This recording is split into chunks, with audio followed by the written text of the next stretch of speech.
Hi there, this is Emily. Before engaging Diamond Weapon, you should break the party into two groups. The two light parties will help resolve many recurring mechanics throughout the fight. When the teleporter becomes available, Group 2 should immediately port over to the other side. By doing so, you will resolve Diamond Rain, a raid-wide AoE that deals damage based on the number of players present on the platform.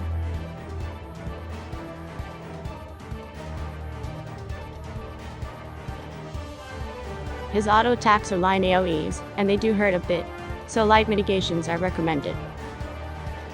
Adamant Purge. Diamond Weapon will cleave a random platform, forcing one of the groups to switch. After one of the group ports over to the safe side, the party will either need to stack, or spread depending on the visual clue.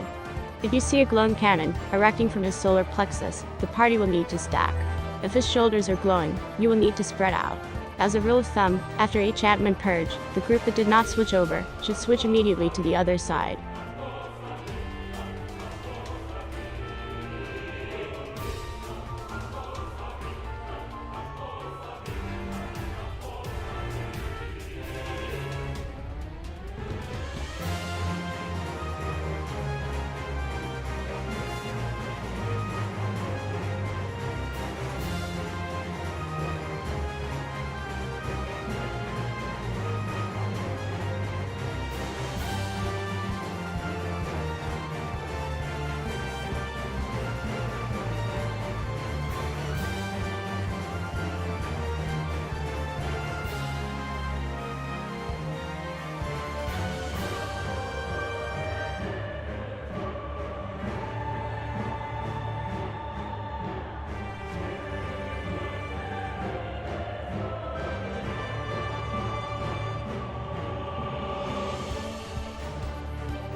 Remember, if his shoulders are glowing, the party must spread.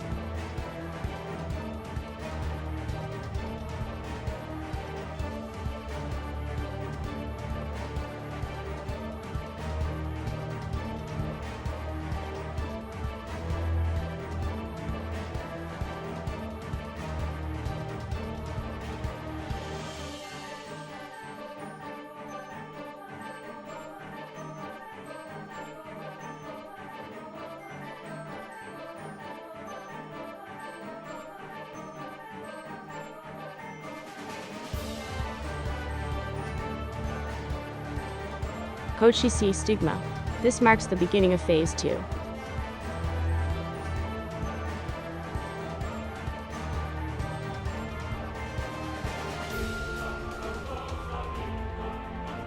When Diamond Weapon changes form, he will place a tether on all players. Depending on which set of tethers you receive, you will need to either get knocked over to the opposite platform, or get knocked back onto the same platform.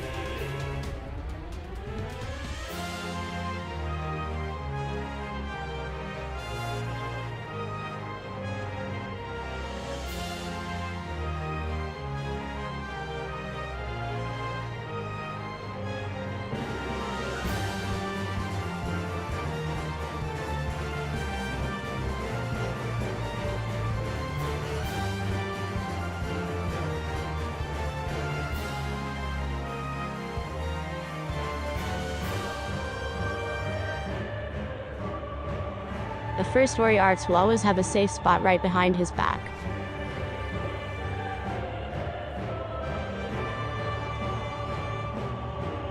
The second Ori arts will require you to quickly locate the safe side. The side without the orb is safe.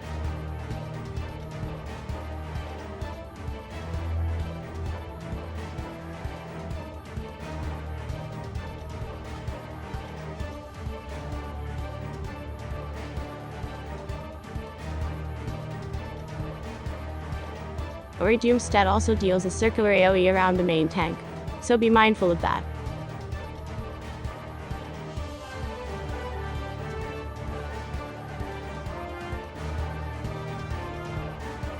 The third Ori Ars can be a bit tricky. Notice the orb on the other side. If an orb is present, he will slam back near his starting position. So we want to stay far away from him, but don't stand in the middle. Next, you should move quickly near the vertical beam of light. Diamond Weapon will slam down at this location, and deal a strong raid-wide knockback. From my experience, many players die here, so position accordingly.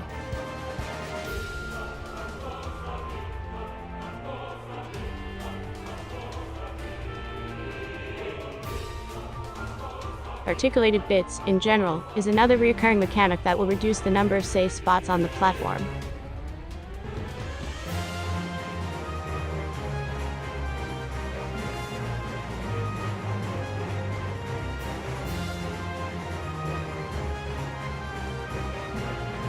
The fifth Ori Arts is probably the most dangerous, as you will have to dodge both the hands and the dash. I highly recommend you use a knockback immunity here just in case.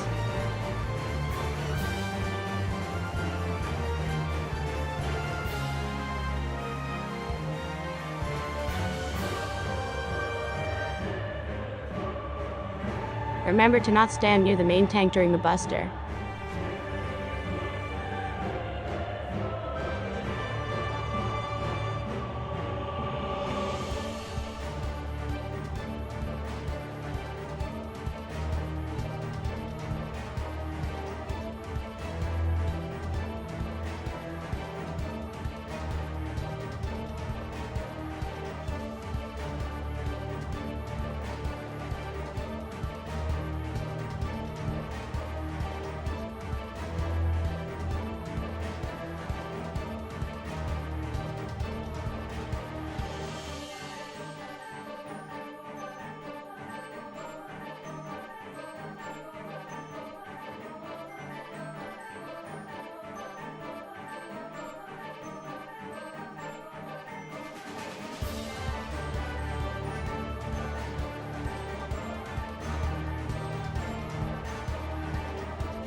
Flood Ray marks all players with orbs ranging from number 1 through 8, and will blast the marked players in ascending order.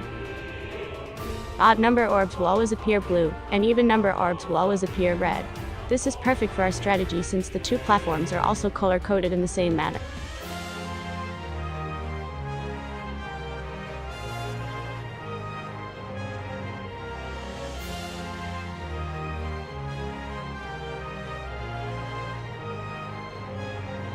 After the Flood Ray mechanic, I highly recommend reverting back to the same light party, and have Group 2 back on the red platform.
Pay attention to articulated bits 4 as it marks the start of Diamond Shrapnel.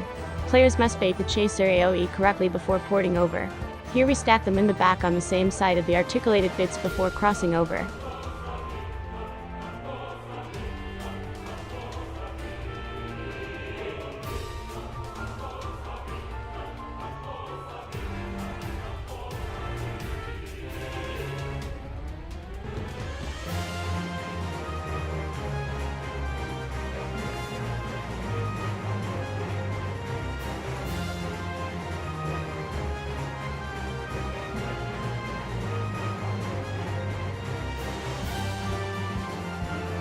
You have now seen all the mechanics in this fight.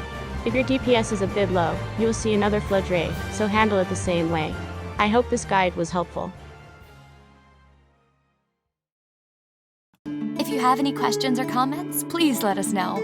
As always, thanks for watching and happy farming! Where's my dragon?